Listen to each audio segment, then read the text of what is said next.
श्री गणेशाय नमः। शांताकारं भुजगशयनं पद्मनाभं सुरेशं विश्वाधारं गगनसदृशं मेघवर्णं शुभांगं लक्ष्मीकान्तं कमलनयनं योगिभिर्ध्यानगम्यं वन्दे विष्णुं भवभयहरं सर्वलोकैकनाथम्। प्रह्लाद नारद पराशर पुंडरीक व्यासांबरीश शुकशौनक भीष्मदालभ्यान् रुक्मांगद अर्जुन वशिष्ठ विभीषण आदीन पुण्यानिमान परम भागवतान स्मरामि। शुरू करते हैं 19वां अध्याय, बलवल का उद्धार और बलराम जी की तीर्थ यात्रा। श्री सुखदेव जी कहते हैं, परीक्षित, पर्व का दिन आने पर बड़ा भयंकर अंधड़ चढ़ने लगा। धूल की वर्षा होने लगी और चारों ओर से पीप की दुर्गंध आने लगी। इसके बाद यज्ञशाला में बलवल दानव ने मलमूत्र आदि अपवित्र वस्तुओं की वर्षा की। तदंतर हाथ में त्रिशूल लिए वह स्वयं दिखाई पड़ा। उसका डील डौल बहुत बड़ा था। ऐसा जान पड़ता मानो ढेर का ढेर कालिक इकट्ठा कर दिया गया हो। उसकी चोटी और दाढ़ी मूछ तपे हुए तांबे के समान लाल लाल थी। बड़ी बड़ी दाढ़ों और भुहों के कारण उसका मुंह बड़ा भयावना लगता था।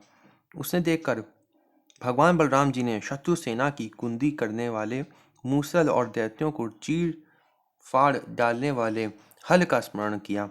उनके स्मरण करते ही वह दोनों शस्त्र तुरंत वहां आ पहुंचे। बलराम जी ने आकाश में विचरने वाले बलवल दैत्य को अपने हल के अगले भाग से खींचकर उस ब्रह्मद्रोही के सिर पर बड़े क्रोध से एक मूसल कस कर जमाया, जिससे उसका ललाट फट गया और वह खून उगलता तथा आर्त स्वर से चिल्लाता हुआ धरती पर गिर पड़ा। ठीक वैसे ही जैसे वज्र की चोट खाकर गेरू आदि से लाल हुआ कोई पहाड़ गिर पड़ा हो। नैमिषारण्य निवासी महाभाग्यवान मुनियों ने बलराम जी की स्तुति की। उन्हें कहीं कभी न व्यर्थ होने वाले आशीर्वाद दिए और जैसे देवता लोग देवराज इंद्र का अभिषेक करते हैं वैसे ही उनका अभिषेक किया। इसके बाद ऋषियों ने बलराम जी को दिव्य वस्त्र और दिव्य आभूषण दिए तथा एक ऐसी वैजयंती माला भी दी जो सौंदर्य का आश्रय एवं कभी न मुरझाने वाले कमल के पुष्पों से युक्त थी। तदंतर नैमिषारण्यवासी ऋषियों से विदा होकर उनके आज्ञा अनुसार बलराम जी ब्राह्मणों के साथ कौशिकी नदी के तट पर आए। वहां स्नान करके वह उस सरोवर पर गए जहां से सरयू नदी निकलती है। वहां से सरयू के किनारे किनारे किनारे चलने लगे। फिर उसे छोड़कर प्रयाग आए और वहां स्नान तथा देवता ऋषि एवं पितरों का तर्पण करके वहां से पुलहाश्रम गए। वहां से गंडकी, गोमती तथा विपाशा नदियों में स्नान करके वे सोन नद के तट पर गए और वहां स्नान किया। इसके बाद गया में जाकर पितरों का वसुदेव जी का आज्ञानुसार पूजन यजन किया। फिर गंगा सागर संगम पर गए। वहां भी स्नान आदि तीर्थ कृत्यों से निवृत्त होकर महेंद्र पर्वत पर गए। वहां परशुराम जी का दर्शन और अभिवादन किया। तदंतर सप्त गोदावरी, वेणा, पंपा और भीमरथी आदि में स्नान करते हुए स्वामी कार्तिक का दर्शन करने गए तथा वहां से महादेव जी के निवास स्थान श्री शैल पर पहुंचे। इसके बाद भगवान बलराम ने द्रविड़ देश के परम पुण्यमय स्थान वेंकटाचल बालाजी का दर्शन किया और वहां से वह कामाक्षी, शिव कांची, विष्णु कांची होते हुए तथा श्रेष्ठ नदी कावेरी में स्नान करते हुए पुण्यमय श्रीरंग क्षेत्र में पहुंचे। श्रीरंग क्षेत्र में भगवान विष्णु सदा विराजमान रहते हैं। वहां से उन्होंने विष्णु भगवान के क्षेत्र ऋषभ पर्वत, दक्षिण मथुरा तथा बड़े बड़े पापों को नष्ट करने वाले सेतु बंध की यात्रा की। वहां बलराम जी ने ब्राह्मणों को 10,000 गौएं दान की। फिर वहां से कृतमाला और ताम्रपर्णी नदी में स्नान करते हुए वह मलय पर्वत पर गए। वह पर्वत 7 कुल पर्वतों में से एक है। वहां पर विराजमान अगस्त्य मुनि को उन्होंने नमस्कार और अभिवादन किया। अगस्त्य जी से आशीर्वाद और अनुमति प्राप्त करके बलराम जी ने दक्षिण समुद्र की यात्रा की। वहां उन्होंने दुर्गा देवी का कन्याकुमारी के रूप में दर्शन किया।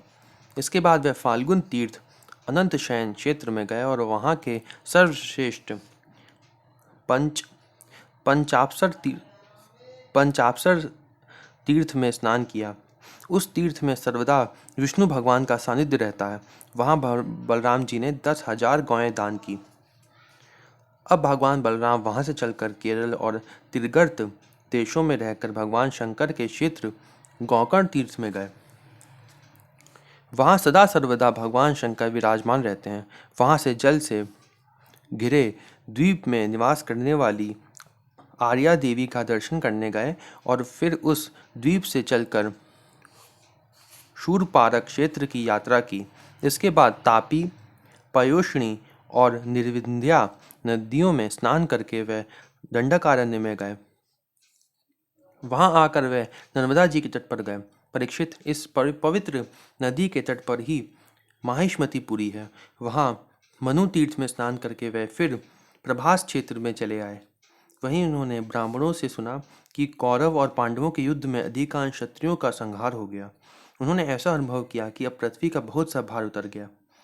जिस दिन रणभूमि में भीमसेन और दुर्योधन गदा युद्ध कर रहे थे, उसी दिन बलराम जी उन्हें रोकने के लिए कुरुक्षेत्र जा पहुंचे। महाराज युधिष्ठिर, नकुल, सहदेव, भगवान श्री कृष्ण और अर्जुन ने बलराम जी को देखकर प्रणाम किया तथा चुप हो रहे।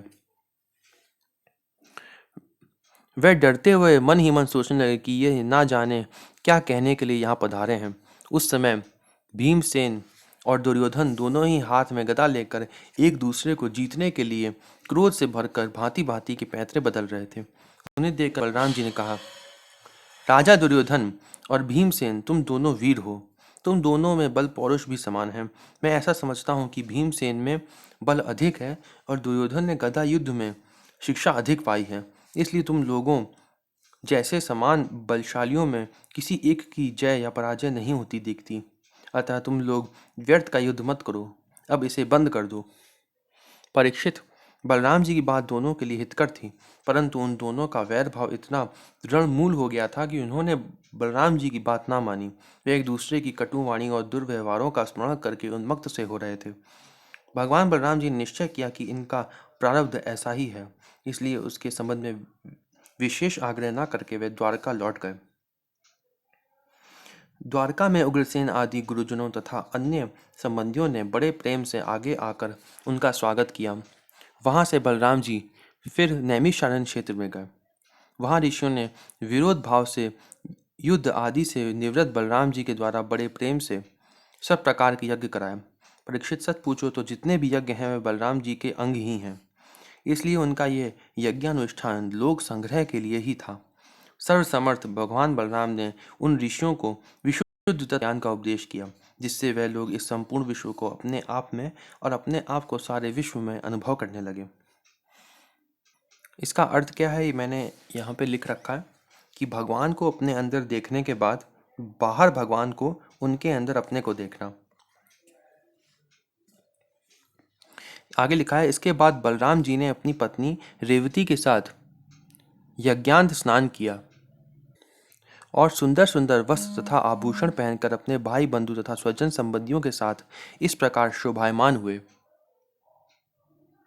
जैसे अपनी चंद्रिका एवं नक्षत्रों के साथ चंद्रदेव होते हैं। परीक्षित, भगवान बलराम स्वयं अनंत हैं। उनका स्वरूप मन और वाणी के परे है। उन्होंने लीला के लिए ही ये मनुष्यों का सा शरीर ग्रहण किया है।